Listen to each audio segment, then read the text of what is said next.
Ladies and gentlemen, welcome back to the channel, or welcome back to another round Bases Picks. As always, please like and subscribe, share with a friend, a colleague, a relative, an associate, an enemy, any and all in between. It's appreciated. Today, there's quite a few to go through, but it's going to be a very quick one.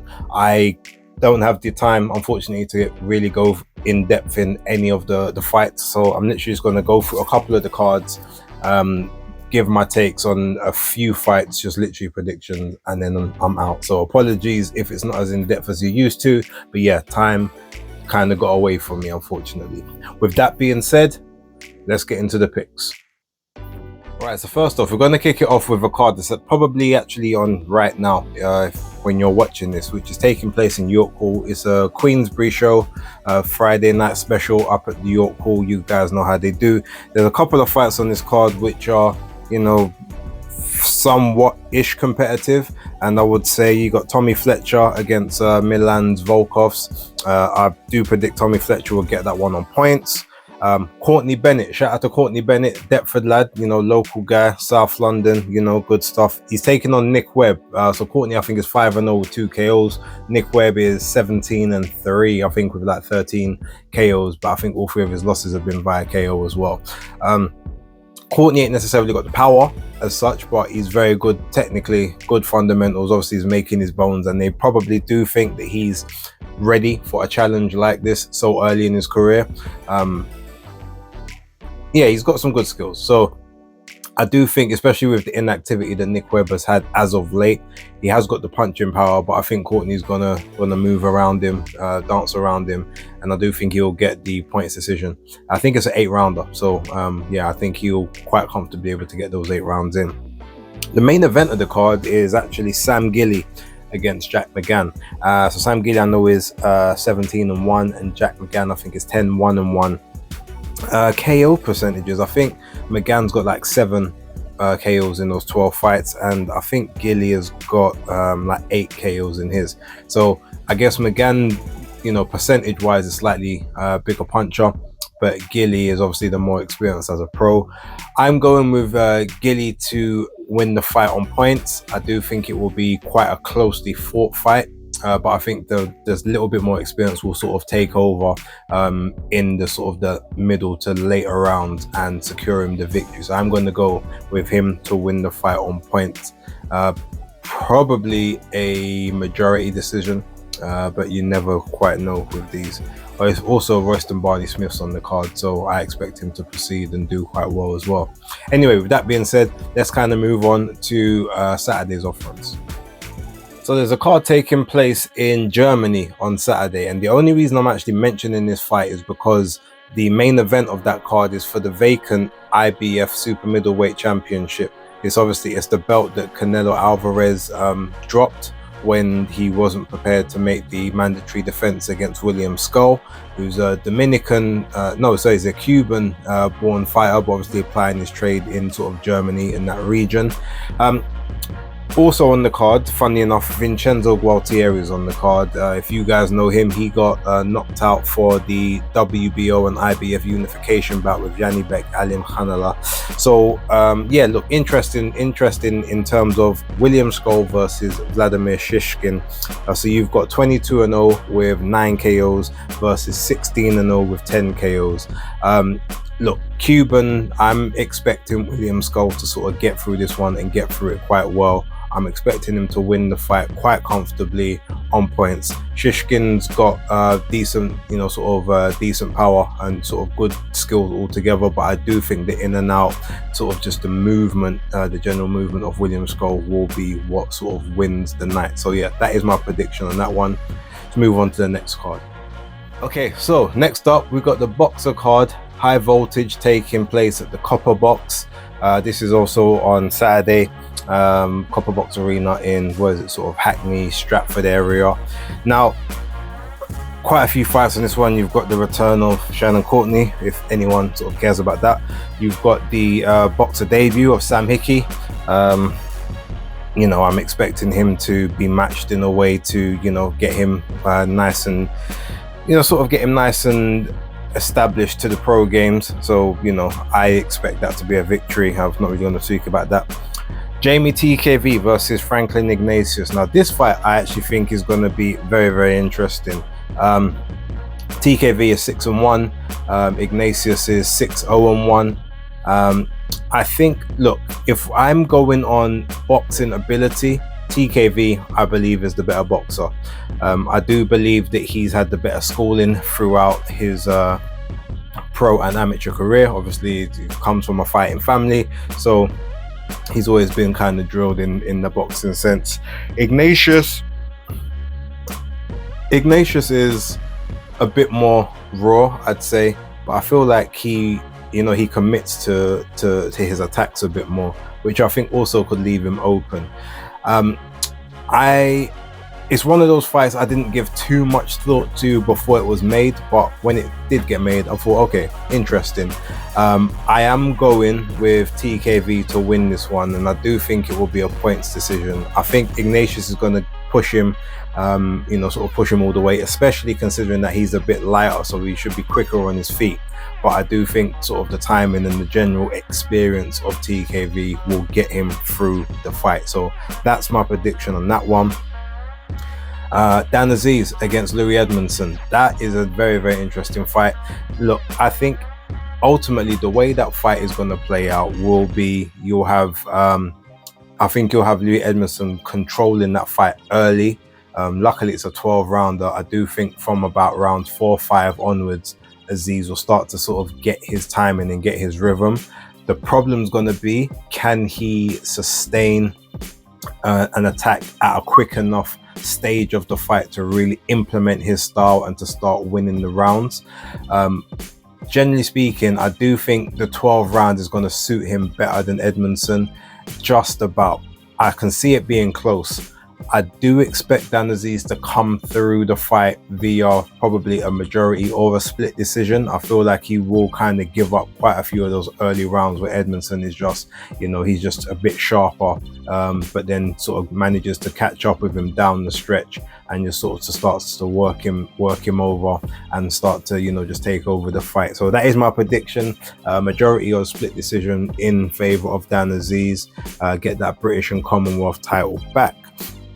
Michael McKinson versus Talani Mbenge. Now this is a very interesting fight. You got McKinson 26-1. I think he's got like 4 KOs on the record, and then Talani Mbenge is 20-2 with 15 KOs. So look, Mbenge can whack, he can punch. He's a very big puncher. He's never been knocked out himself in his 2 losses, but he's a person, because he can punch, he normally has to sit down on the shots to set his feet. And I think because of that, McKinson, especially in those early rounds, will be able to dance around him a bit, move around him, probably hit him with enough force to sort of just keep him honest, keep him not trying to commit to attacks too heavily. And I do see a scenario where, maybe Mbenge gets a lot more success towards the end of the fight, but by that time it's a bit too late, and McKinson has racked up enough rounds in the early set of the fight to get a victory. So I do expect Michael McKinson to win this fight by a unanimous decision, but in a fight that is still pretty highly competitive. Francesca Hennessy is on the fight. Shout out to Fran. We shared a special moment over at Selhurst Park back in June. I don't know the opponent that she's fighting. I'm quite good with the women's division, but I've not really heard of Catherine Tacone Ramos before. I haven't seen anyone that she's boxed, but she's got more experience. I think she fought Adelaida Ruiz, who I do know. I didn't see that fight, so I can't really comment on that. And I think that's one of the fights that she actually lost. I think she also fought Lila Furtado, who Raven Chapman ended up beating as well. So she's been in there with a good level of opposition, but I do expect Fran Hennessy to get the job done. I do expect her to go the distance. I expect her to be pushed in this fight as well, but yeah, we'll see about that. But yeah, ultimately I do think Fran will win that one. Anthony Yarde, okay, he's fighting what's his name, Ralph's Bilkan. I've seen a couple of the people that he's got victories over. He's got a victory over Drejai, and he's also got a victory over Issa Asufi. If you guys know Drejai, obviously Ben Whittaker knocked him out brutally at the end of 2023. And Shifa Asufi fought for the vacant WBO super middleweight title against Billy Joe Saunders back in 2019. I think that was around May time. So he's been in there some okay people, 17-0, but 7 KOs, not really a big puncher. Also not very big on the scales when I saw him earlier. I'm expecting Anthony Yarde to do what Anthony Yarde does to these types of opponents. I'm expecting him to actually take a little while to do it. I feel like he may be a bit heavy on his feet, especially in those first couple rounds. I'm expecting him to probably get the job done round 5. It could go in the 4th, but I'm expecting maybe round 5. But that's about as much as I've got for that. Now, moving on to the main event, you got Adam Azim versus Ohara Davies. This one, O'Hara's got the timing, if he can get the timing right, but Azim's got the speed. Unfortunately, Azim's also got the youth, and I would say that I don't think he hits as hard as O'Hara, but because he hits faster, I think he can catch O'Hara when he's sleeping. Ohara Davies does at times, when he's trying to commit to an attack, his defense can be very open, he can be very leaky. I guess because he knows Adam Azim very well, he probably will tighten up and be more reserved and maybe try to spoil, especially in the first half of the fight, thinking maybe he can take it more to the second half. I do think at one point here, Azim's chin may get tested, or at least he may get caught with some shots that he's not used to taking. This is definitely the hardest puncher he's been in the ring with thus far. I think his speed can offset some of O'Hara's power, but the timing is going to be where the issue is. But I do think that O'Hara is going to be economical enough and defensive enough that he's not really going to want to get knocked out by someone like Adam, obviously, who we would have probably seen as like a younger in the gyms back in the day. So for that purpose, I do think O'Hara's going to tuck up. He's going to be very sporadic with his work, maybe get a little bit of success, but not truly go for the gusto with it. And because of that, Adam Azim, I think, will rack up more than enough rounds in this 12-rounder to get a unanimous points decision. I don't see him knocking O'Hara out purely for the fact of I think O'Hara will try to just stay in there and survive, especially in the first half, and try to get a bit more success in the second. But yeah, I do think Adam Azim's going to rack up more than enough rounds to get through this. So that is my prediction, Adam Azim to win via unanimous decision. Now, with that being said, there's a PBC card on and it's free to air. I mean, the first one this year, so we've got to talk about that next. Okay, so finally we get to the PBC card taking place in, where is this one? I think it's happening in Florida. I think they actually moved it from somewhere else. There's a lot of fighters on the card that I know. Gary Antonio Russell's on the card. Ioannis Tejas is on the card. Danny Apero, who is Lenny Apero's brother, I think, or cousin, both heavyweights. I don't know who they're in the ring against, so I can't particularly give any predictions on those, but I will be looking forward to seeing Danny Apero again. I think he's 8-0 with 6 KOs. Ioannis Tejas, I'm expecting him to get a highlight reel knockout similar to what he did last year. I can't say that he will, but that's what I'm hoping for. He did make it into my knockouts of the year last year. I think he was number 1 or number 2 on my list. So yeah, I want to speak about the 2 fights at the top.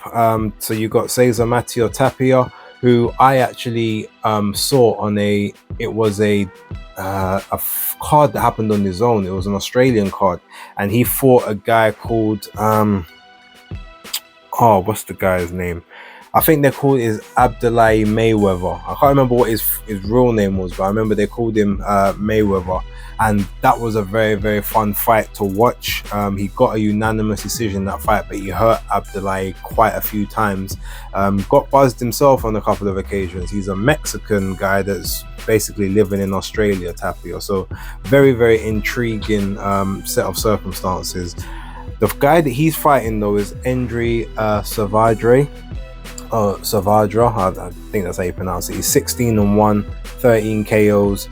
So he's got power similar to Tapia, who obviously is 17 and over 10 KOs. He hasn't actually got the same level of KO percentage, which is interesting. But Tapia, I do think, is a very Tapia's a very tough guy. He's also got a very good work rate. He very rarely gets tired. So while I do think that it's a difficult one. I think Savadra's going to cause some difficulties, especially early. Tapia, look, he can be caught sort of coming in, but I do think that the work rate and I think the chin that he's shown in the past from the couple of fights that I've seen, I think he's got that one. So I'm going to go with Tapia to win via decision. I don't think he's going to get a stoppage, but I do think that's going to be a fun fight to watch. Now, main event, which is where it's at really. Bakram Murtazaliev versus Tim Tszyu for the IBF super welterweight or the light middleweight championship, 154. Bakram Murtazaliev, I've said previously, he is a guy that he does everything okay. Nothing really spectacular, but he does have very, very solid power. I'd say if you gave him a rating across the board, is maybe a 5.5, 6 out of 10 in everything. So nothing special, but power probably would be like an 8.5. So he's definitely got crack. Tim Tszyu, obviously, as we know, his last fight was Sebastian Fundora. We all saw the horrific cut that happened in that fight. Funny enough, shout out to Glenn, his manager, who I had spoken to a little bit last night in an interview based on the round table, D-Style, Joe Habib, etc. So shout out to those guys also. And he gave some interesting insights into sort of how that fight, came about and how the fight still managed to sort of carry on even with the injury and stuff. But obviously the victory for Fundora, you could say, there's a big asterisk next to it as to what Tim Tszyu would have, been like had that freak accident not happened. Tim Tszyu is good on the inside. He's also good on the outside, jabbing from the outside, getting his way onto the inside. He's also quite good in the mid-range. He hits hard enough that I wouldn't say he's like a one-punch hitter, but he hits hard enough that every punch hurts, every punch bothers you, and every punch slowly just takes a little piece of you away. Hence his nickname, the Soul Taker. So I think because Bakram is quite slow, quite upright as well, Tim Tszyu's going to be able to, to keep the high guard, weave his way into position, understand maybe that he's going to take a couple of slightly blocked shots just to get himself into the right range that he wants. I think he's going to rip to the body quite a lot. I think he's going to aim for the head quite a lot as well. Bakram, I think, is tough though. Russian, I think he's very tough in that sense. I do think it's going to be highly competitive in the first few rounds, specifically the first few rounds. And I think because of that, towards the back half of the fight, neither guy is going to have the necessary power left to really physically alter and damage and change the course of the fight. But I do think that Tim is going to work hard behind the fight and work hard behind his guard for the majority of the fight and just outwork and outdog and outfight Bakram Murtazaliev. So I am going with Tim Tszyu to win the fight via unanimous decision. I wouldn't bet against a very late stoppage like rounds 10 and 11, but I do think it's going the distance. I think Bakram's tough enough to last the distance with Tim Tszyu. And yeah, I think Tim's going to get the IBF title and try to go into unifications afterwards. Ladies and gentlemen, that's the predictions that I can be bothered to do, that I have the time to do. Please leave your comments down below. Let me know what you think of the predictions. Let me know who you think is going to win each and every fight. Any that I haven't mentioned, leave down below. Give your opinions, and then if I get a moment, I'll leave my responses to you. But with that being said, thank you very much for watching. Don't forget to like, subscribe, and share with the people I mentioned earlier on. But for right now, Spaces Picks locked.